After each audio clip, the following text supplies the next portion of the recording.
Enough, brother. I was writing my suicide letter. I was writing my suicide note. Sinusulat ko doon sa daughter ko na bata. Ay, anak ka na nun? Oo, tatlo na anak ko. Bunso na yung pinag-uusapan natin. Fast forward, 1 month na si Chloe, kapapanganak pa lang. I was writing a suicide letter. Nagsosorry ako dun sa anak ko. Sinasabi ko, mahal na mahal ka ni Papa. Patawarin mo si Papa dahil ganito ko, napaniwala na ako ng mundo na namamatay na lang ako isang adik. Kasi gusto ko magbago pero hindi ko magawa. Gusto kong magbago pero hindi ko magawa. Magbabago ako ng ilang araw pero parang kanta yun ah. Oo, di ba? Gusto ko bumukit pero hindi ko magawa. Di ba? Nasa susulat ako. Yung yellow paper, yellow pad na sinusulat ko, di mo na mabasa kasi it's blotted na with man tears. Hindi ko alam kung luha na lang yung tumutulo o pati urog. Then habang nasusulat ako, kinuha ko yung siguro sa sobrang kapapalod ko ng mga pelikula. Kinuha ko yung baril ko. Revolver, parang may drama, brother, revolver. Help yung bala.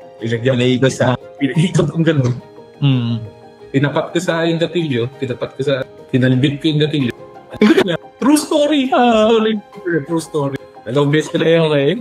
Lima lang yun eh. Lima lang yung bala. Hindi ko na inulit pangatlo. Tapos umiyak ako. Tapos nakatulog ako. Tapos sinabi ko sa wife ko, pagod na ako. Tapos ayun, nagising na lang ako.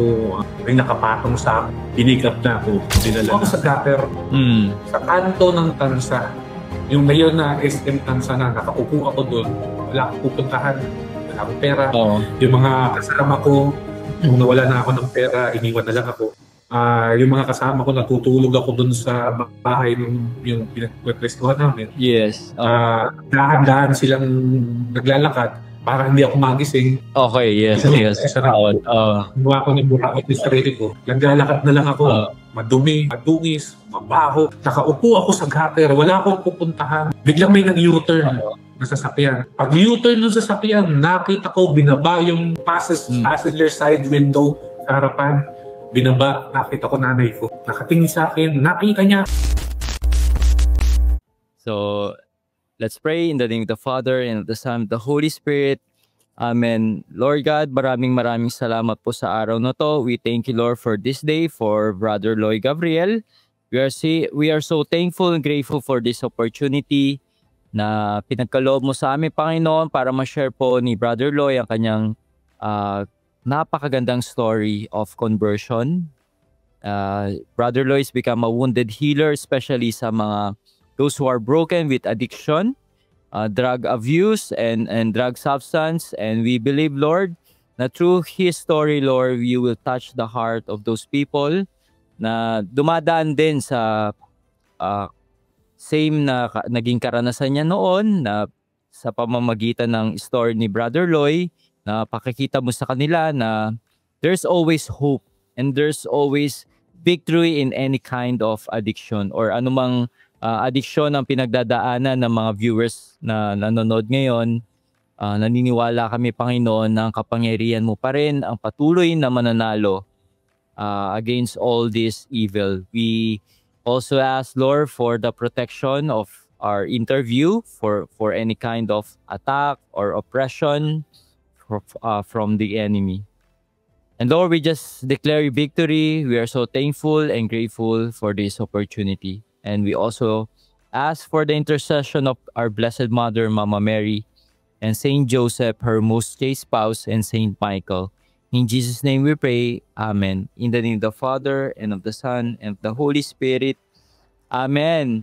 Hello, Brother Loy Gabriel. Welcome sa ating online program, Story ang Katoliko. Isang karangalan, brother, na ma-interview at mag-guest kita dito ngayon sa ating programa. So maraming salamat. Thank you, brother. Finally, ang daming attempt natin tinry ito, pero si Brother Loy medyo artistahin to eh. Medyo maraming racket. Maraming tapings. Ang daming ginagawa sa ministry, sa family, or negosyo, or anything. Ano pa bang ginagawa? Pati pusa ngayon, pinagkakabalan mo na ngayon, no bro? Ano ba pangalan ng pusa mo? Yung kanina, yung Sphinx. Sphinx. Mga pang-Egyptian yun. Dito. Grabe. binibenta sa akin ng boss ko, sabi niya sa akin, Ay, di ba sa'yo yun? Hindi, binibenta nga, 70,000 sa'yo, 50 na lang raw. So, ginawa ko, Oo. syempre, hiningi ko. Binigay naman. Kaya sa akin nga, Wow. Tawag yan, budol. bebentahan niya po ayun ang trabaho ko, di ba? Buy and sell ng sasakyan. Nabudol tuloy siya yun. Oo. Hiningi mo na lang. Baka pwede hingin ko na lang. Hiningi ko, sa akin na tuloy ngayon. Pang ano yun, pang artista nga. Di ba? Artista akin, ang hirap Oh yes, artist tayo. Oo, tama. Pero balita ko, malambing daw yan. Malambing ba? Malambing. Grabe. Grabe, bro. Pag tinawag ko ngayon yan, hindi titigil. Sobrang lambing, sobrang kulit. Di ba yung ibang pusa? Paano hindi titigil? Gusto mo makita? Mag-iikot. Oo, Sige. Kasi, grabe, oh. Oh, wow. grabe. Pag upigtimilap, Malambing nga, malambing. hindi, malambing talaga siya, hindi siya titigil. Oh, tas walang balahibo yan, di ba? Wala. So, pinatipid ka sa shampoo dyan. High maintenance, brother. High maintenance. Kailangan niya maligo weekly. Kasi to protect him from the cold, kailangan yes. ng oil yung katawan niya. Kasi nga wala siyang balahibo. Maraming salamat ulit, Brother Loy. At sa ating mga viewers, bro, na bali first time ka lang nakita, sino nga ba si Brother Loy Gabriel? Baka pwede ka mag-share ng mga konting background about yourself. Yes. Hello mga ka-faith. I'm Brother Loy Gabriel. I used to serve with Brother Adrian sa The Feast. It's a Catholic prayer meeting and palagi kami nagkakasama. Palagi kami every time na may mga gathering, nagkakasama kami. And now I am father of 3, a husband to 1, and I'm working full-time sa rehabilitation center. Almost kalahati na ng buhay ko palagi. Pag Pasko o Bagong Taon, itong past 3 years lang ako wala sa rehab. Pero eto, nandito ulit ako, nagkatrabaho, nag-share. Kasama ko yung mga kapatid ko sa pagbabago. Kasi ako'y isa ring nagbabago. Dahil po nung 2003, pinarehab rin po ako ng tatay at nanay ko. Actually, hindi tatay at nanay ko, ng kuya ko. Pinarehab ako, bro, ng kapatid ko. Kasi yung tatay at nanay ko, kaya ako na-rehab is finally, nagpunta sila sa Amerika, hindi ko na sila mamamanipulate. Kuya ko na yung nag-take action sa akin and dinala ko sa isang rehabilitation center sa Tagaytay. Pagkatapos nun, actually bro, this is the funny thing, no? Lumaki ako sa charismatic community. Bata pa lang ako, wala pang mga projector, mga acetate pa lang, yung okay na yun ang ginagawa system. Tapos dati, bago mag-acetate, brother, di ba yung yung Manila paper na tinutupi-tupi na gano'n? Yes. Oo. Kinder pata ako nun. Every Thursday sa Stella Maris sa Cubao. Prayer meeting kami doon. Stella Maris, okay. Stella Maris sa Cubao. Alas 8 yung prayer meeting, aalis kami ng alas 2 sa Cavite. Natatapos yung prayer meeting mga 10. Tapos nakaka-uwi kami sa Cavite mga alas 12. Sa Tansa pa kami umuwi nun. And here's the funny story, brother. Meron kami na imbigaan na preacher, si Sister Ann yata, if I recall it correctly. Si Sister Ann, ang tawag niya kay Mama Mary is Ina. Mahal na Ina. Okay. Tapos, fast forward with my story. Nasa rehab ako, 2003. Nag-talk ulit si Sister Ann. Tapos, na-recall ako kasi yung parang nag-trigger. This is the same talk na narinig ko.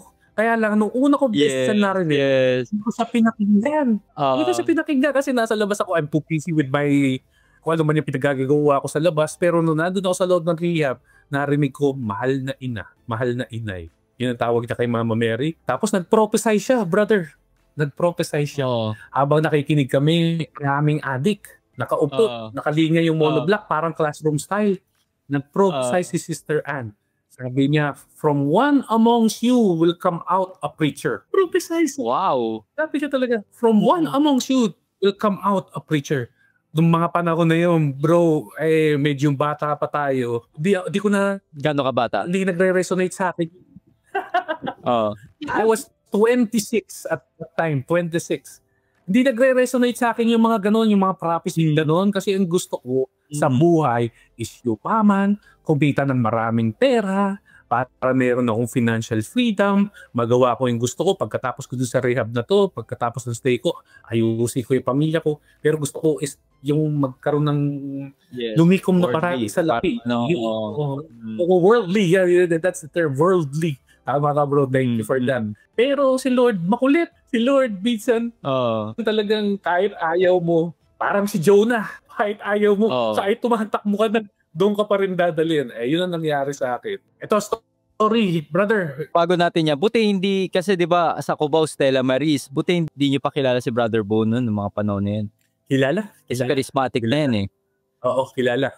Nag-guess siya. Ang nag-guess sa amin, sila Tito NC, si Brother Bo, napapagbuka na. And nung nagpunta siya, nagkaroon ako ng mga discipleship takes. Ang feast nun is sa Teatro Aguinaldo pa. Sa Teatro Aguinaldo. Galing. Meron akong discipleship tapes at noong mga panahon na yun, talagang medyo meron na tayong taglay na konting kayabangan, yun yung hinihil sa atin ni Lord. Hindi ako nakikinig sa mga kung sino-sino preacher. So, ang gusto kong ano sinasabi mo doon? Ang gusto kong pakinggan si Brother Bo lang. Yun lang gusto ko. So, ang ginawa ng mga tatay at nanay ko, bawat sulok ng bahay namin sa CR, sa kusina, sa kwarto, naglalagay ng kirigma. Okay. Naglalagay ng libro that your past doesn't define your future. Lahat yon, marami silang copies. Hoping bro, this is nung nagda-drugs na ako, no? Hoping that one day I will pick that book and read and change. Yun ang pangarap nila sa akin, magbago and change, magbasa. Wow. Kasi nga hindi ako gusto ko malaman, medyo curious ako bro. Ano ba yung naging buhay mo nung bata ka? Paano ba nagsimula yung desire na yun? Saan ka namulat sa addiction? Addiction, the third year high school, brother, I was introduced. Wala nang gateway drug. Kaya merong gateway drug raw, marijuana, di ba? Doon muna nagsisimula. Yossi, wala. Yes. Patikim-tikim. May kanta ka niya. Umpisa ang patikim-tikim. Walang gateway drug. Doon kaagad ako. Itatira ko ng shabu. Ng kaklase ko. Doon kami sa locker. Pagkatapos nun. Sa school yan, ha? School. Sa school. Huwag na natin pangalanan. Huwag na natin pangalanan. Pwede mo sabihin. Oo. Nandun ako sa locker, yung school na yun, maraming basketball court. Doon sa lalim ng mahabang, nandun ako sa locker. Tumira kami doon. Tapos, tumira, shabu. Oo. Shabu. Tinira namin. Tinanong niya sa akin, ano, tama?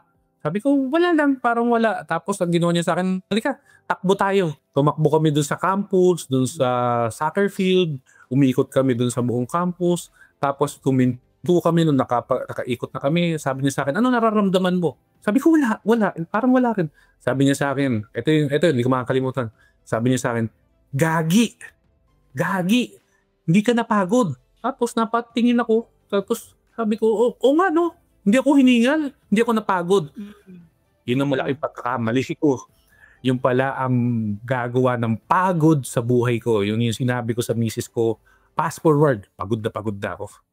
Yun, ganda yun, no? Grabe, no? Sabi niya, hindi ako napagod. Paano nagtuloy-tuloy yung, yung... Naulit yun after a year. Hindi naman tuloy-tuloy. Naulit yun after a year. Mabait tayo. Na-kick out ako doon sa school na wag na natin pangalanan. Tapos, fourth year yun. Hindi ka makakapasok ng school. Kasi pag fourth year, graduating, hindi na tumatanggap ng transfer yan. Nalipat ako ngayon sa isa pang kick out ka dahil, hindi naman sa drugs, ha? Hindi sa drugs. Dahil mabait talaga. Nalipat ako sa isang private school sa Cavite. Tapos, 2 linggo lang ako doon. Na-kick out na naman ako. Diba? Tapos, I end up sa public school sa Cavite. Imagine, 3 school, 1 school year, 4th year, graduating. Kaya nung kukuha ng NSAT yata yun, ang dami kong pangalan. Yes, Pwede ako mag-take dito sa school na to. Pwede ako mag-take dito sa kabila kasi I was kicked out. And nung napunta ako dun sa public school, I became parang somewhat yung core. Nakilala ko yung mga siga-siga doon, naging barkada ko sila. Tapos I became untouchable. Ayun yung nangyari doon. Tapos nag-progress later on. After a year's time, nag-progress yung addiction ko. And then, ang dami kong ginawa, brother, nung naging addict ako. To cite a few, I go out on binges. Yung mga ilang araw ako hindi umuwi. Hanggat may pera ako, hindi ako uuwi. Hanggat meron akong perang laman sa ginagawa mo hindi ako uuwi. Inuubos ko muna. Inuubos ko yung pera ko sa bisyo, sa drugs, sa babae, sa lahat ng form ng vice. Siguro, the longest time that siguro mga 5 days ako hindi umuwi, tapos tatawagan ako. Grabe, 5 days. Tapos, ayun. Pag wala. Imagine this is, first year college. Hindi ako umuwi. Saan mo na yung pera mo? Yung pera, minsan yung pang tuition, hindi ko binabayad yun sa tuition. Mabait nga, mabait. Mabait. Malalaman na lang, mag-enroll ako ng parang midterm. Di man pala ako pasado nung yung second sem, wala nila. Yung pala ako nag-enroll ng first sem. Nangyari, inuubos ko. Minsan, I will steal yung mga lahat ng nanay ko. Nanakaw ako sa bahay namin. Isasanla ko, inilenta ko, tatawagan ako ng nanay ko. Habeloy, huwag mong gagalawin yung alas ko. Di ba, sinanla ko kunwari. Noong mga panahon na yun, dahil malaki na yun, siguro mga 10,000, malaki na yun. Kasi atal na nun 1992. Yes, oo. 1994, ang laki. Sabihin sa akin, huwag mong papakailaman yung ko. Kasi yan, mga 180 yan. Sabi niya gano'n, 180. So nagkaka-idea ko, about 80, pwede ko pa padagdagan. Pwede ko pa padagdagan. Ayun, nangyari. And Brother Adrian, that very dark past lead me to a very dark path. I was one day out on a bench, nandun ako, hindi ako umuwi. Tapos, alam mo yung daay? Yung picture ni Jesus na kahit saan ka pumunta, nakatingin sa'yo. Nakatingin, meron ako pinuntahan na bahay. Tawag namin is pwestuhan. Yung pag pinapat session. Pag nagpapate, merong daay dun sa pader. Nung tumayo ako, Brother Adrian, dun sa pinagkakaupuan ko, biglang may tumaman likaw na bala. Pagkatayo ko, biglang may tumaman likaw na bala. Tapos pagtingin ko dun sa pader, nakita ko yung daay. Umuwi ako nung oras na yon. Umuwi ako sa bahay. Talagang pwede na ako mamatay nung mga panahon na yon. Then meron ako mga episode na I was driving, talagang ilang araw na ako hindi natutulog. Mahuhulog na ako sa bangin dito sa may Lemery. The-drive lang muna the-drive. Bigla na lang akong flash nung kasalubong ko ng headlight. Kasi nga is mahuhulog na ako. And this is bago ako ma-rehab. Can I share this to you? Yes, bago akong rehab, brother, I was writing my suicide letter. I was writing my suicide note. Sinusulat ko doon sa daughter ko na bata na may anak ka na nun? Tatlo na anak ko. Bunso na yung pinag-uusapan natin. Fast forward, 1 month na si Chloe, kapapanganak pa lang. I was writing a suicide letter. Nagsusorry ako dun sa anak ko. Pinasabi ko, mahal na mahal ka ni Papa. Patawarin mo si Papa dahil katito ko. Napaniwala na ako ng mundo na namamatay na lang akong isang adik. Kasi gusto ko magbago pero hindi ko magawa. Gusto kong magbago pero di ko magawa. Magbabago ako ng ilang araw pero pagkatapos... Karakantay na. Oo. Di ba? Gusto ko bumuit pero di ko magawa. Di ba? Nasa Diyos. Pero bago maging kanta yun, bro, sinabi muna ni St. Paul yun, no? Di ba? Yes. The things that I don't want to do, I end up doing. So, ganun, magsusulat ako. Yung yellow paper, yellow pad na sinusulatan ko, hindi mo na mabasa kasi it's blotted na with man tears. Hindi ko alam kung luha na lang yung tumutulo o pati umog. Halo-halo na doon yun. Then habang nasusulat ako, kinuha ko na yung siguro sa sobrang kapapalood ko ng mga pelikula. Kinuha ko yung baril ko. Revolver. Para may drama, brother. Revolver. Dahil ko yung bala. Pinahikot kong gano'n. Tinapat ko sa yung gatilyo. Kinalbit ko yung gatilyo. Wala. Pinahikot ko ulit the second time around. Kinalbit ko ulit. Wala. Hindi ko nagiging tatlo kasi baka matuluyan na. Hindi ko na inagiging mga tatlo. Dalawang beses lang. True story. True story. Dalawang beses ko lang yun. Okay.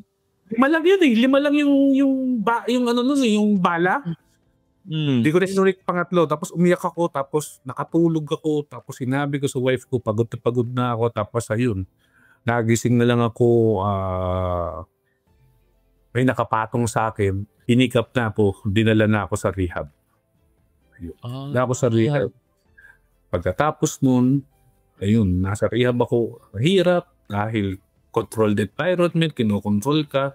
Ang hirap dahil pasuko ka na eh. Tapos rehab ka pa. Ano form ang kailangan mong gawin? Eh, pinanggap ko na sa sarili ko na mamamatay na lang ako addict. Yes, correct. Parang pabigat na lang ako eh. Bagay yun na lang ang role ko. Bagyo, pinapatong ako dun sa yero. Pabigat na lang ako sa akin. Pabigat na lang ako. Fast forward, nag-rehab, and eto pa, malungkot, brother. Hindi na ano. Hindi sumapat yung isang rehab. O mga Ilan ka? O mga 3. Oo. 3 rehab ako. Grabe. Nagulat ako bro kasi during that time pala na bumubuo ka na ng family mo, no? Tapos parang meron ka pa rin palang addiction nung panahon na yun. So, paano naging struggle sa family mo? Especially sa asawa, sa mga anak mo? Yes, brother. Kasi we married early. I was 18. Kasawa kami, 18. Ako 18 rin. Si wife ko, si Raquel, 17. My wife's name is Raquel. So, every time I share our story, the story of God's grace and mercy, yung ini-include ko siya. Sabi ko sa mga tao, meron nangyaring miracle sa buhay ko. So, ayun. May nangyari. Master ka talaga, no?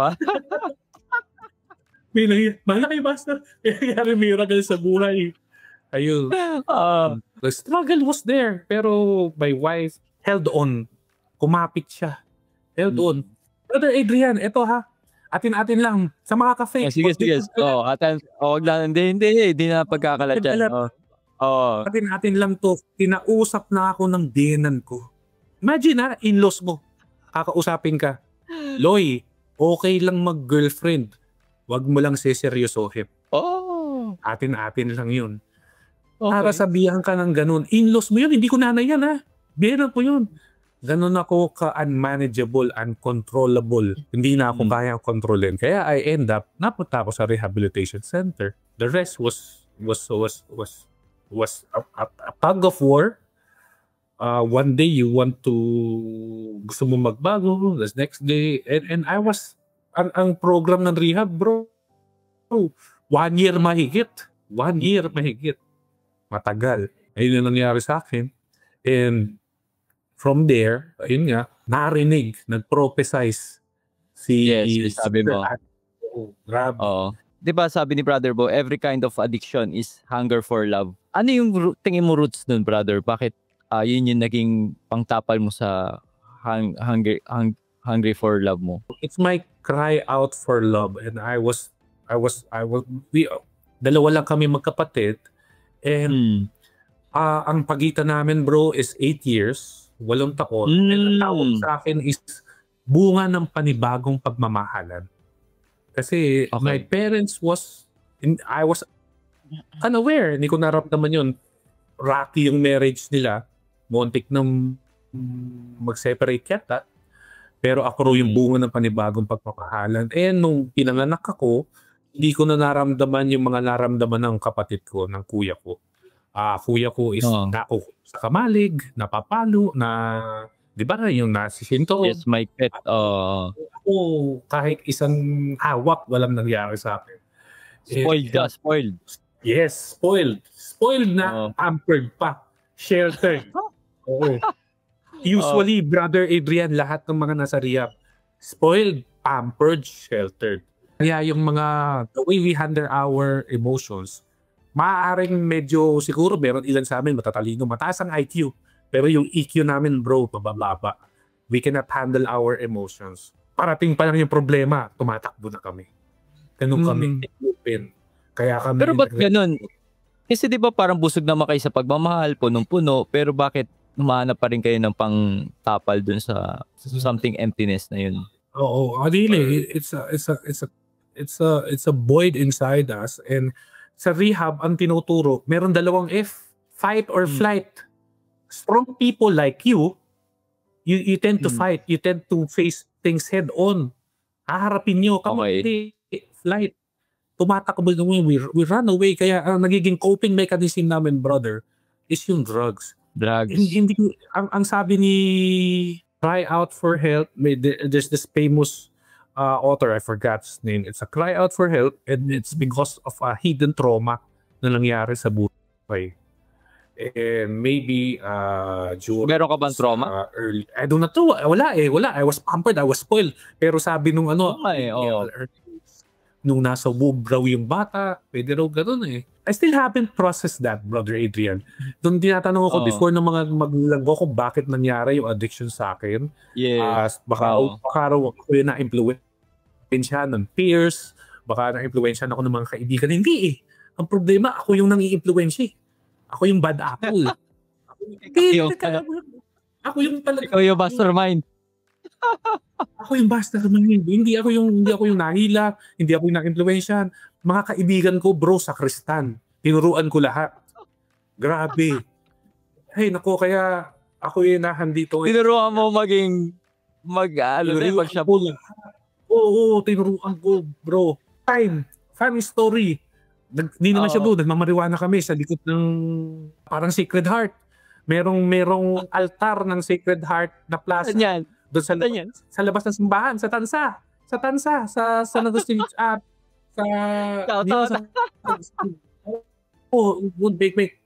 Tanggatan sa kayo, makikita nyo merong Santo Sacred Heart dun sa labas. Nahandong kami, nagmamariwana kami sa likod nung lumabas si Father. Naamoy niya yung mariwana na amoy. Sinabi sa akin. Sa amoy dawon niya. Oo, sabi niya, ano yung ginagawa nyo? Nagmamariwana kayo, no? Sabi namin, no, Father, it's Coat Saber. Di ba? May commercial na ganun dati. Seryoso siya. Seryoso ka. Sabi, no, Father, it's Coat Saber. Grabe, yun yung mga ginagawa namin. Ano sabi na nun? Wala, lainis na lang siguro si Father, di ko na matandaan. At ang problema, hindi ako yung hinihila, ako talaga yung grabe. Kung babalik ka nga, wala lang. Kung ako yung magulang, sasabihin ko, wag niyong didikitan niya si Loy, ha? Hindi na kailangan sabihin kasi yung buhok ko noong high school, pineapple cut. Hindi pa uso pineapple cut sa Cavite, di ba? Kasi galing ako Makati. Paano yun? Tapos yung shave ko dito, tapos dito lang meron. Pineapple cut. Oo. Ang pantalon ko, baliktad. Yung crisscross. Yung bulsa yung nasa likod. Talagang hindi mo po... No. Walang magulang na papayag na ako yung... yung teacher ko, brother, ito na lang. Shout out to Ma'am Bataklan nung sa high school. Sabi sa akin, oy, kasi kumakanta ako doon sa likod math teacher siya. Sabi niya, hoy, Gabriel, kung kakanta ka, doon ka sa labas. So ginawa ko, lumabas ako doon sa pinto, doon sa, anong tawag doon? Yung jealousy. Yung hamba. Yung hamba ng pinto. Lumabas ako doon. Tapos doon ako kumanta. Nasa labas ako. Grabe. Yun yung story ko dati ng mga kapilyuhan at kalokohan. Ano yung tingin mo bukod sa munti ka mag-suicide, ano yung tingin mo worst na nagawa mo? Bro, meron ako spiritual advisor. Now, wala na siya. Unfortunately, kasama, na siya. Si Father Alphonse Sibato. Indonesian priest siya. Psychologist siya. Siya rin yung spiritual advisor ni Rico Yan. Pang-artista ka talaga, no? Ganun rin yung story. Pero hindi na natupuntahan yun. Spiritual advisor, si Father Alphonse Sibato. And niligay ako doon kasi sinabi niya sa akin, I don't know if this is correct. Ikaw, correct me kung ano. Sabi niya sa akin, Loy, kailangan mo na ikumpisal yan hindi sa pare, o hindi na sa bishop ka na magkumpisal. That's the worst thing. That's the worst thing that I have done. Kasi noon pa yan Dati kasi may mga certain na sins na sa bishop lang para ma-absolve. Tapos parang sa pari hindi pa nila pwedeng absorb lahat. So ngayon yata, ngayon okay na lahat, nasa pari na lang. Pero noon, yun nga, panahon mo eh. Kami, nung panahon na yan, we went through an abortion. I was not responsible enough, and I allowed my wife to go through that halos mamatay na siya doon sa ginawa namin na yun. And that's the worst thing that I have done. Went through abortion, pero sabi ka ni Father Alphonse, Loy, forgive yourself. After that, brother, the taking of the drugs was so heavy kasi I cannot forgive myself doon sa ginawa ko. Ganun ginagawa ng demonyo, di ba? Ganun yung modus operandi niya. Ite-tempt ka niya, gawin mo yan. Pag ginawa mo na, sisisihin ka. Shame. Oo, shame. Ganun eh. From time immemorial, ginawa niya kay Eva, ginawa sa akin. Gawin mo yan, okay lang yan. Kasi ang dami mo pang kailangan gawin sa buhay. So, we went through. Tapos, nung ginawa ko, anong klaseng tao ka? Bakit ganun ginagawa mo? And I cannot live with myself. Kaya, the drugs is to numb myself para in-numb ko yung nararamdaman ko. And I at that point in my life, I accepted na maybe my role in this world is to be a villain. Kontrabida lang talaga. Artista man, kontrabida. No, artista nga, pero kontrabida.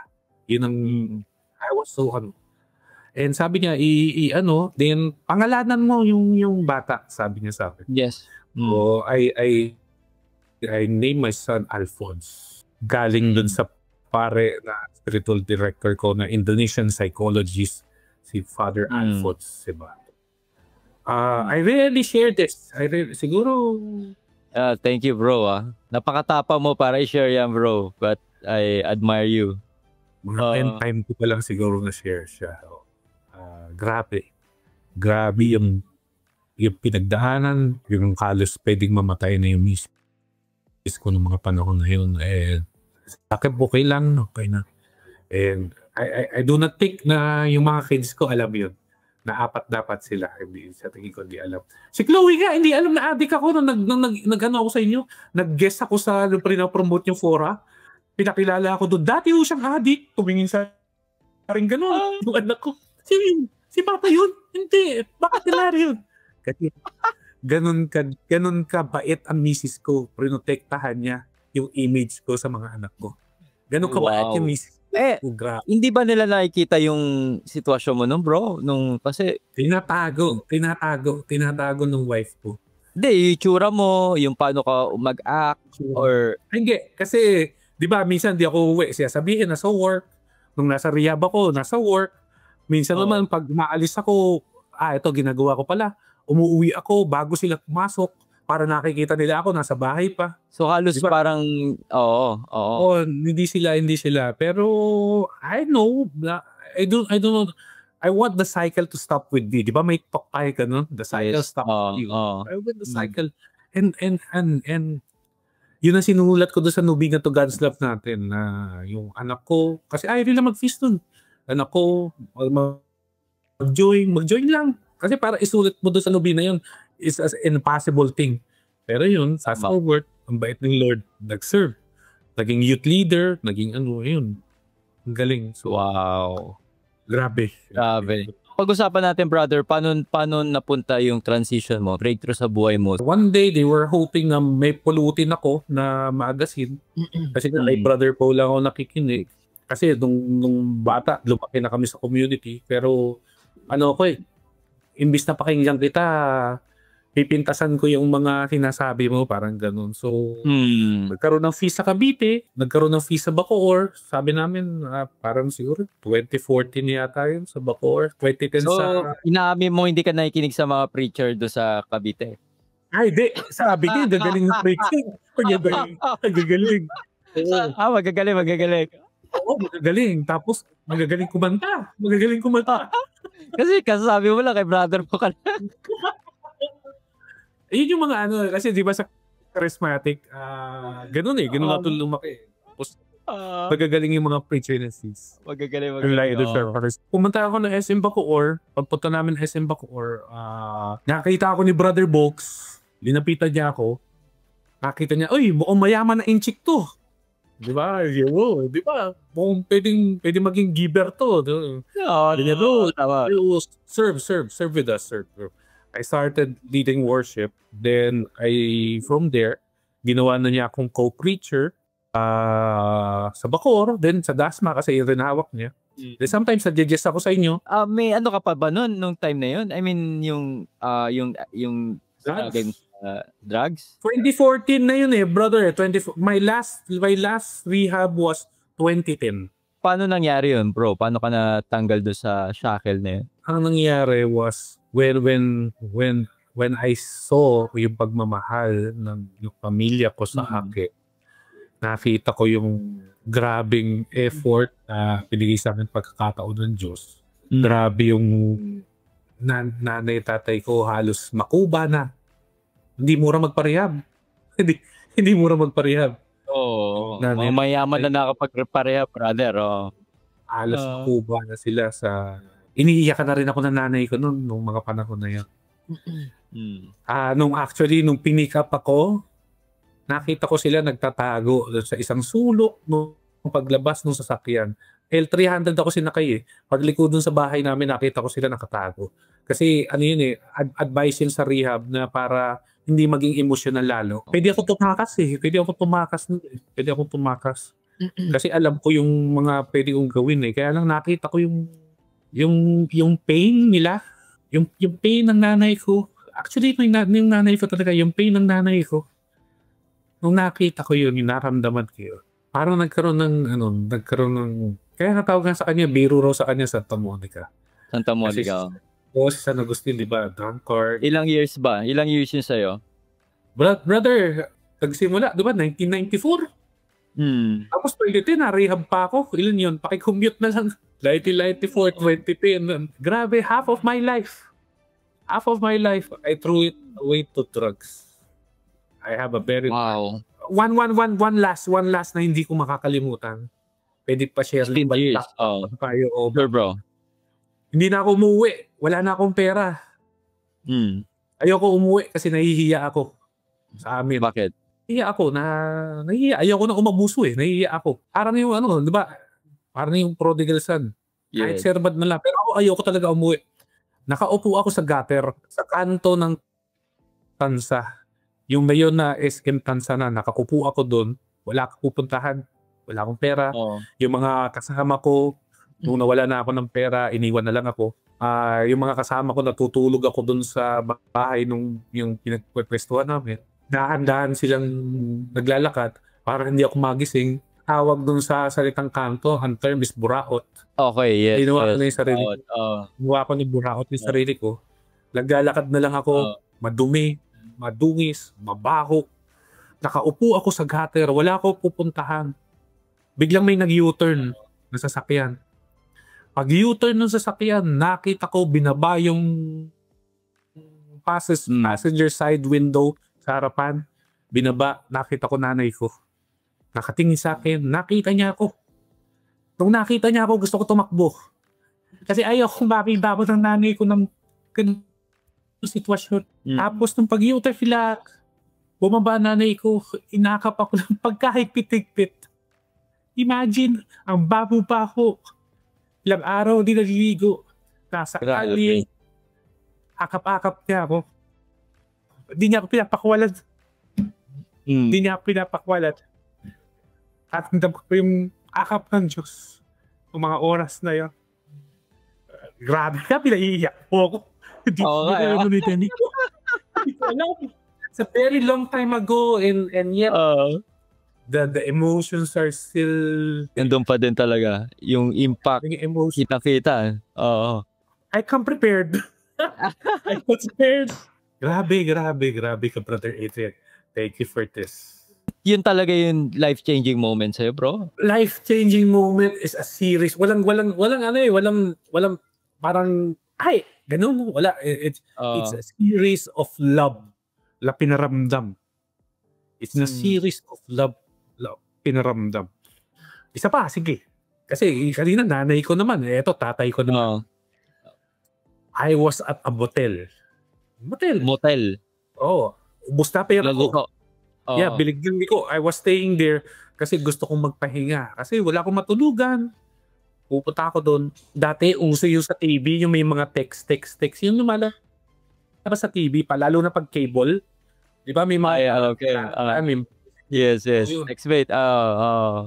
Brother, nakikipag-away ako sa TV. Pakiramdam ko, ako yung sinasabihan. Oo, nakikipagsagutan ako. Sabi ko sa TV, sabi ko, pag ikaw talaga yan, magbigay ka ng ilaw ng sasakyan sa bintana. Biglang may ilaw ng sasakyan sa bintana. Ano na ako? I was hallucinating. I was delusional. Wow. Drug-induced paranoia. Hindi ko alam gaano katagal ko na sa motel. Wala na akong pambayad. I was asking the room boy for iced tea yata or mineral water. I cannot remember. Di ba sa motel, dalawa yung pinto? Ewan ko kung tuturo ko sa iyo kasi alam ko hindi ka pa nakakarating ng motel. Pagpasok mo ng motel, mga ka-Fed, dalawa yung pinto niyan. Isa yung maid door, isa yung door sa kwarto. Alam ko yan. Ayaw ng pagkain. Wala kusina. Di alam ko. Alam ko, di alam yun. Di alam yan. Di mo alam yung alam ko. So, ganito nangyari. I was asking the room boy for water. So, hindi ko muna yung pinto kong bukas. Para hindi na siya mag-doorbell. Pero yung room boy, for some reason, takot na takot sa akin. Yung kumbaga, iaabot niya sa akin yung bottled water, palayo. Ayaw lumapit. Hindi ko alam, hindi ko maintindihan kung bakit sila natatakot. Tapos bigla na lang nag-suffer ako na parang sabi ko, yung puso ko humihinto. Yung puso ko, yung heartbeat nag-i-skip. Pakiramdam ko at yung pakiramdam ko na yun, parang totoong-totoo. Nararamdaman ko parang ganun. Up until tumawag na ako ng call a friend, lifeline, tinawagan ko yung tatay ko. Sabi ko, sunduin mo ako, lahan dito ako sa ganitong motel. Sinundo niya ako. Tapos nung dumating yung tatay ko, hindi ko alam kung paano na nangyari. Kasi wala akong pambayad Wala akong pambayad. Tapos nung sabi ko, dumating na tatay ko, nakita ko na siya. Sabi ko, nahihirapan ako huminga, yung puso ko humihinto. Tapos sabi niya sa akin, ito ang nagpagising sa akin, Brother Adrian. Nagising ako sa hallucination, sa paranoia na nararamdaman ko. Kasi parang pakiramdam ko yung puso ko nag-i-skip ng beat. Sabi sa akin ng tatay ko, wala nang aano sa'yo. Safe ka na. Wala nang aano sa'yo. Safe ka na. Parang nung narinig ko yun, nahimasmasan ako. Ganito na ba ako? Ako na ba yung mga nakikita ko sa news na umaakyat sa poste, umaakyat sa water tank, tumatakbo, may umahabol? Kasi sinabi niya safe. Ang kino-complain ko, puso ko. Ang sinabi niya sa akin, wala ka na sa'yo.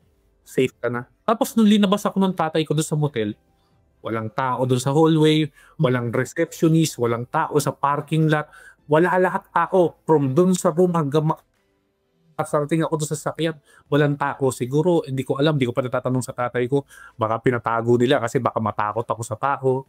Yung paranoia yun. Tapos sinakay na ako, nakauwi na ako sa amin. Yun yung parang nag-trigger sa akin yung wala nang gagalaw sa'yo, safe ka na. Sabi ko, hindi ito rin na reklamo ko, health condition to Hindi naman So yun yung pagkakataon na yung tatay ko naman is pinamalas yung pagmamahal niya sa akin. At hindi ko makakalimutan yun. It's a series of events. Walang eureka moment, na light bulb moment. Ting! Magbabago na ako. Wala. It's a series of events leading to that. And my wife was always there to support me. Kailan mo natandaan, bro, na drug free ka na? Kailan nangyari yun? 2010, nung nag-rehab ako, brother, that was my last rehab. 2010. 2010. Ano yung pinagkaiba nun sa lahat ng rehab mo, bro? Ba't tingin mo naging successful yun? Bro, what helped was I was invited into a community. Ito na yung The Feast. Oh, o hindi pa? That helped. Kasi I was playing a role. Di ba? Meron tayong role People are looking up to you. Meron ng role. Meron nagno-nourish. Hindi nagbibigay ng meron. Although I maintain, although I am wounded, pero I was being constantly reminded. And ang pinakamaganda pa, yung pain ko, yung sugat ko, yung scars ko, naging battle scars. Ginamit ng Diyos para to reach out yung other wounded people like me. And my favorite story, Brother Adrian, allow me to share this. Yung base na basag. Ba, yung base na nabasag, pag social bus, yung bus.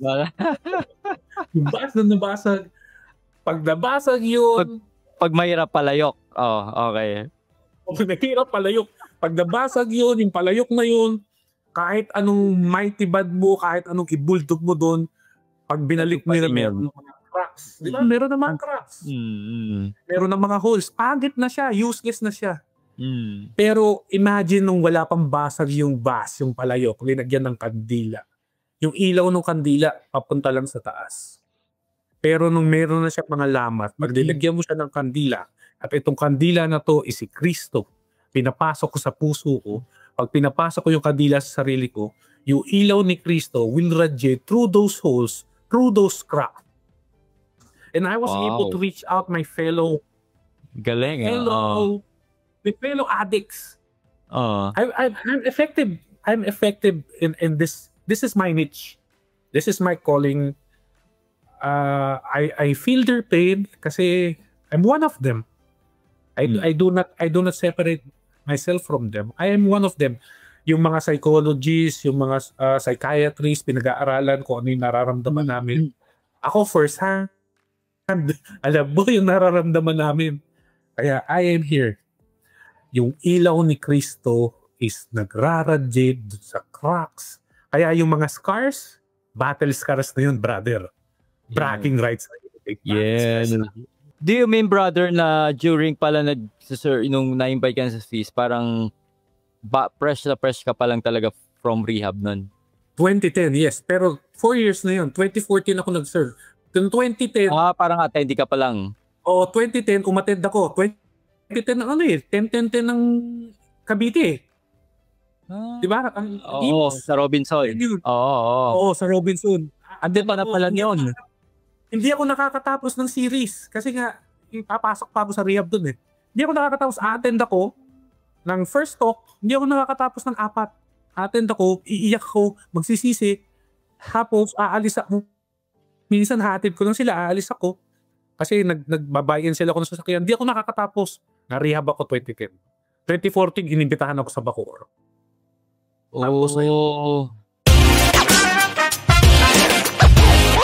gusto mo bang magkaroon ng early access? Kumbaga, ikaw yung unang makakapanood ng mga na-interview ko mga guests dito sa ating programa na Istoryang Katoliko. Magagawa mo yan mga ka-faith by joining my Patreon group. Kasi sa ginagawa ko na pag-i-interview ng mga different guests dito sa Pilipinas at sa ibang bansa, actually hindi ko pa talaga siya na-edit at na-upload agad. Marami pa akong backlog kasi nga I'm a one-man team dito sa ginagawa ko. So most of the time, ako talaga nag-edit.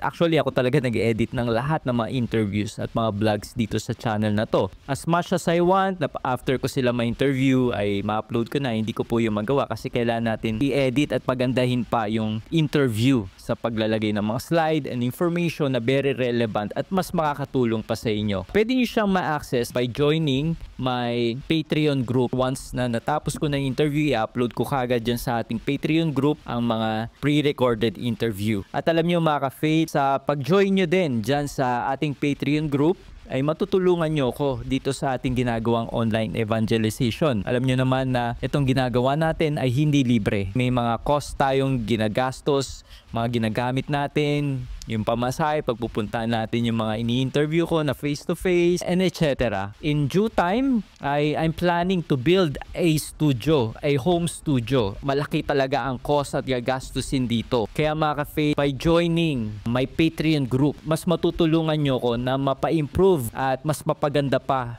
at mapagpatuloy pa itong ginagawa natin na online evangelization. Di lang kayo magkakaroon ng early access, kundi matutulungan nyo nyo din ako dito sa ating online evangelization. Kumbaga, you will be my partner in doing this. Kung wala kang gifts na ginagawa ko, magsalita, mag-interview, pero may capacity ka to help me in this mission, ay magiging mag-partner tayo. Ako gagawa ng pag-i-invite, pag-i-interview, but at the same time, alam ni Lord na you help me and you've been partnering me with this mission. Kaya mga ka-faith, para maka-join ka dito sa ating Patreon group, ilalagay ko yung link kung saan mo pwedeng ma-access itong Patreon group na to. May cost siya, may konting babayaran ka lang, pero yung magiging benefit naman yan sa'yo spiritually ay sobrang overload. Thank you so much and God bless.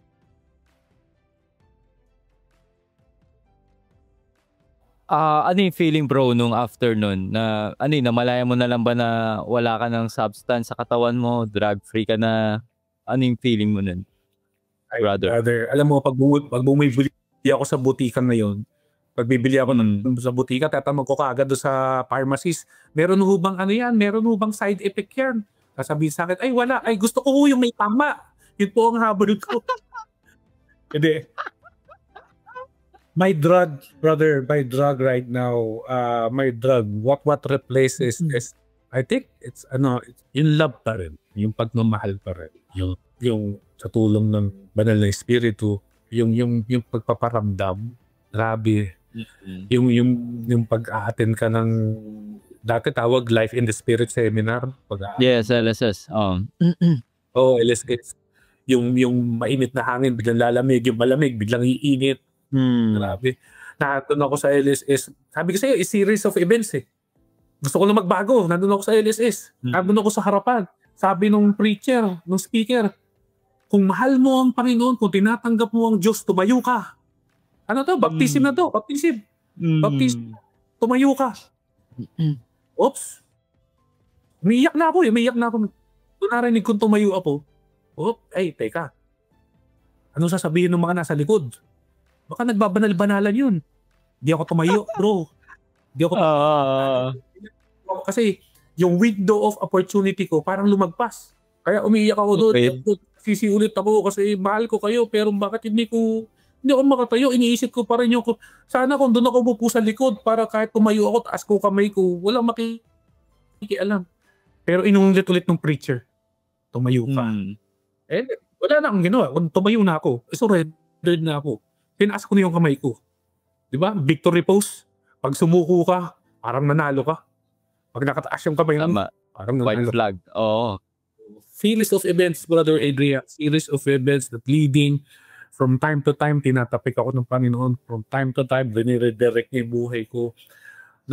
Umalis ako dito sa rehab, tinayo namin to 2016 eh. 2016, 2017, 2018. Umalis ako sa rehab. Ang work na yun, binigay sa akin si Fora. Yun yung panahon na yun. Malungkot ako nung umalis ako sa rehab. Pero binigyan ako ng Fora. Kasi, nandun ako sa ibang rehab sa Tagaytay. Sumama lang ako doon sa katabi ng TMC, yung hospital. Nag-CR lang ako, nakita ko yung mga monoblock. May altar, may krus, may misa. Sabi ko, pwedeng venue to ha. Bumaba. Ganun kapangilog, bumaba ako sa admin. Sabi ko, ako po ay si Brother Loy, ako po ay taga-Feast Bacoor. Baka pwede ho dito magkaroon ng venue dahil may misa ho kayo dyan. Sabi siya, yung tao na to, mag-email ho kayo. Pinag-email ako doon sa GM, yung GM, mahal na mahal si Mama Mary. Sabi ko, wow. Matagal ko na pinagdadasal yan. Actually, mayroong mga lumalik sa akin nung nasabi ko anong community yun. Mga lumalapit ng mga Christian community, nagtatanong ng nagbabiyad, Beyu. Sabi nung GM. Sabi niya, mamahalan raw niya yung mga Christian community para hindi mag-react sa kanila. Tapos sa atin, lilibre yun. Linibre niya yung Tagaytay, lilibre niya yung Ben. Libre yun. Ayun. Libre, brother. Pora na yun. Yung bayad doon, libre. Oo, libre. Libre siya. Interested ako bro, sabi mo yung sa Carmelite na sabi mo pumupunta doon yung parents mo? Yes, brother. Nagpumunta kami doon. Kasi kung maalala mo, sinasabi ko sa iyo, pag nakadrugs ako before, ang ginagawa ko is nagda-drive. Minsan kung saan ako nakakarating. Drive. Minsan isang araw, drive. Nagda-drive lang ako. Kasi hindi ako makauwi. Ang feeling ko guilty. So, nandun lang ako, nagda-drive lang ako. Minsan sabi ko, gusto ko pumunta sa Carmelite. Dadasal. Pagdating ko doon pala is 2:00 na madaling araw. 2:00 madaling araw. Sarado yung simbahan. Pero loan ako ninunobena. Nanay at tatay ko. Kahit ano mo sa kanila, doon nila ako pinagnobena na one day they were hoping na I will change. Magbabago. Yun ang palaging pinagdadasal nila. Magbabago ako kasi grabe. Grabe yung mga pinagdaanan nila sa akin. Grabe yung... Tuwing kailan sila pumupunta dyan? First Saturday. First Saturday. Tuwing first Saturday. Doon sila nagpupunta. First Saturday, Carmelite. Tapos ikaw palagi nagda-drive. Minsan kasama ako, minsan hindi ako kasama kasi nga hindi nila ako maagilap, hindi nila ako mapapayag. Nung bumalik na ako dito sa Lipa, nagja-jogging ako, papunta doon. Minsan dumaan ako, bro, sa Adoration Chapel. Adoration Chapel, di ba? Meron doon sa gilid doon. Yes. Pinatanggal ko yung sapatos ko. Nakita ko, kinausap ako ni sister, ano ulit pangalan ito? Nakalimutan ko. Kinausap ako ni sister. Sabi niya sa akin, brother, wag mo na hubarin yung sapatos mo. Ang mga naguhubad lang yan is yung mga banal. Sabi nga tayo naman, hindi tayo mga banal. Tayo is mga makakasalanan. Nagkwentuhan kami. Nakalimutan ko ang pangalan ni sister. Pinagbinan nila ako doon. Kinuwento mo sa mga sister yan, bro? Yung poem. Oo. Sabi ko, dito ko pinagnunubina ako ng pinagkita ko sa kanila. Pinagnunubina ko ako dati dito, ganyan. Siya yung bro, siya yung nakaano ng petal. Parang nagkatimbak siya. Kilala ko yan. Oo. Nakalimutan ko yung first streaming. Hindi ko siya makakalimutan kasi ayaw niyang paubad yung sapatos ko. Kasi sabi, para sa mga banal raw yun. Kami raw hindi kami banal. Nagbabanal-banal. Kayo lang kayo nagkita pero pag kinakusap mo, pwede mong i-disclose lahat yung nangyayari sa buhay. Tama. Ganun siya. Very, accepting. Accepting and charismatic also. Yes. Napaka-charismatic. May mga withdrawals ka ba or anong ginagawa mo pag nararamdaman mo yun? Withdrawals, mangyayari yun at an early stage of your recovery. Kunwari, withdrawal symptoms. Nangyayari lang yun if you are in heavy use. Kasi chemical imbalance yun. So hahanapin ng katawan mo. Doon mangyayari yun. Ang tawag sa amin ngayon is relapse. Yun yung nangyari sa amin, relapse. O relapse, di ba? Nag-rehab ako noong 2003, nag-relapse ako noong 2005. Pagkatapos ko nung nag-rehab ulit ako 2005, bumalik ako noong 2010. Ang diagnosis sa akin ng mga counselor ko is chronic addiction. Chronic? Sabihin, chronic? Oo, hindi. Oo, chronic. Oo, yun ang sa akin, chronic addiction. Hindi man mild, chronic. Chronic talaga. So, ayun yung sa akin. And, grabe. Alam mo, Brother Adrian, kaya tayo napopostpone. Kasi, sabi ko, sino ba ako? Itong mga ini-interview nito, bigatin. Sino ba ako para mga mga elder ng community namin na andito. Pero, tinapik ako ni Lord. Sabi, hindi, it's not about you. It's not about you. It's how big God did in your life. Diba? Bigatin nga sila. Pero grabe naman yung ginawa sa akin ng Diyos. Never niya ako binitawan. Never niya akong pinabayaan. At lagi akong kinapit. Kahit bumibitaw ako sa kanya, kapit-kapit pa rin. Kapit-kapit niya ako. Kaya nga prodigal sa yung story. That's the same story. And brother, I'm sure yung story mo is makaka-relate yan sa maraming viewers, manonood. Kasi minsan pag masyadong naging perfect yung buhay, minsan mahirap maka-relate sa iba. Pero pag sa'yo, di ba, pag ikaw kinukwento mo yan, nakukuha mo kaagad yung loob nila kasi alam mo yung mga pinagdadaanan, especially dyan sa mga nasa rehab. Panahon nung Tokang, ano yung mga ginawa mo nun? Tokhang is already ano na yun eh. Anong ba year yun? Tokhang, Duterte time na yun eh. Yes, so ano mga ginawa mong tulong sa mga... Ang ginagawa na lang namin nun, nasa ano na kami nun eh, nasa forum Pero basta nung mga panahon na yun, nung Tokhang, kami, brother, pag meron kami mga pamilya, kasi tawag namin family eh. Kung kayo tawag yung mga ka-faith, tawag namin family. Wala kaming sir, wala kaming ma'am. Ang lamang ko lang sa kanila, palagi ko sinasabi sa kanila, is nauna akong pinarehab. Kayo ngayon lang kayo dumating. At yun, kahit paglabas nila, family pa rin kami. At meron minsan magme-message sa akin, magulang, meron magme-message sa akin, kapatid, sasabihin niya sa akin, Kuya Loy, dumulas po ulit ako. Ibig sabihin, nag-relapse. Ibig sabihin, sabi niya, Kuya Loy, dumulas po ulit ako. Sabihin ko, ang unang-unang sabi ko sa kanila, dalawang bagay lang. Sinasabi ko, bro, patawarin mo yung sarili mo. Kasi i-condemn ng demonyo di ba? Itetep, tapos i-condemn, tapos humingi ka ng tawad. Pumunta ka sa sacrament of reconciliation. Humingi ka ng tawad para yung bigat sa kalooban mawala. At naaalala ko to, bro. Ito, pa-share lang nito. Ang ganda-ganda nito. Sure, bro. Boy. Sinabi ko dati sa pare. Punta ako Redemptorist, di ba? Kasi, parang Redemptorist eh. Palagi may schedule ng kumpisal eh. Father, pwede nyo ba akong bigyan na lang ng isang chance na lang? Kasi paulit-ulit ako eh. Isang chance na lang po, Father. Isang chance na lang po. Kasi, sabihin niyo po kay Lord, i-lawyer niyo po ako, i-attorney niyo po, isang chance na lang po. Hindi ko na po ulitin. Bigyan na lang. Kasi natatakot ako ma-rehab nun. Pero nakikiusap ako. Nakikipag-bargaining ako. Sabi ko, Father, i-atto po ako isang pagkakataon na lang. Sinabi sa akin ng pare. Nakalimutan ko rin pangalan ng pare.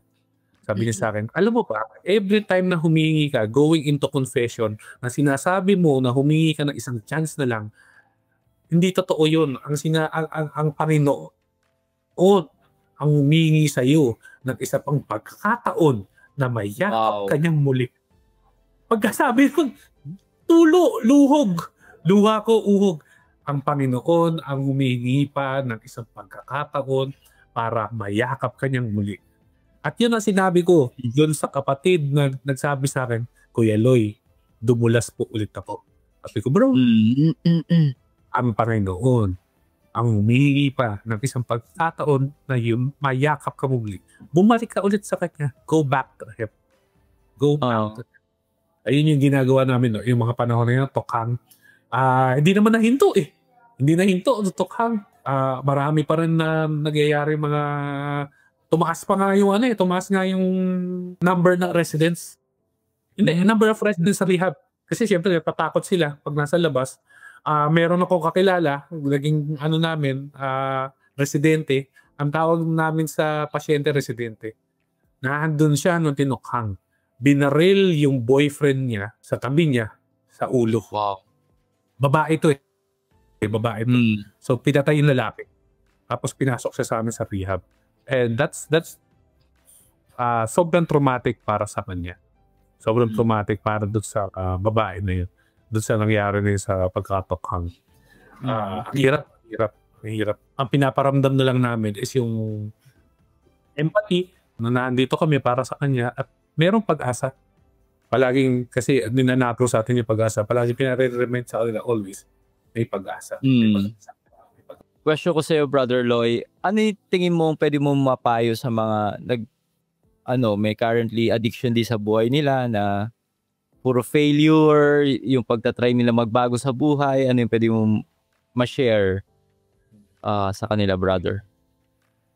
Para dun sa mga nahihirapan na nag-i-struggle sa addiction or meron kayo kakilalang loved one na may addiction, palagi nilang ang dati kasi nung unang marami akong rehab na pinasok. Yung mga unang rehab ko talagang rigid, talagang grabe pag nagkamali ka, merong mga katapat, pero nagbago Bago yun eh. Nagbago ako nitong huli. Kasi meron akong pinangahawakan na itong kataga na to. If you want change to be fast, use fear. Ganun eh. Rehab, tinakot, kaya lang paglabas, bumalik ulit. If you want change to be fast, use fear. Ma-address naman eh. Mahihinto yung addiction kasi nasa rehab, mawawala doon sa environment. If you want change to be fast, use fear. But if you want change to last, use love. Amen. Patuloy lang yung pagmamahal ng pamilya. Patuloy lang at doon magbabago. Pagdasal yun ng pagdasal at one day magbabago yan. At dali nyo dito sa amin. Pero hindi, kid, with all honesty, if ikaw ay may pinagdadaanan ka, kapit ka lang sa Diyos. Hindi mawawala yung hindi mawawala yung wag mong hayaan snatch ng kalabay, ng demonyo. Yung hope na binibigay ng Panginoon for free.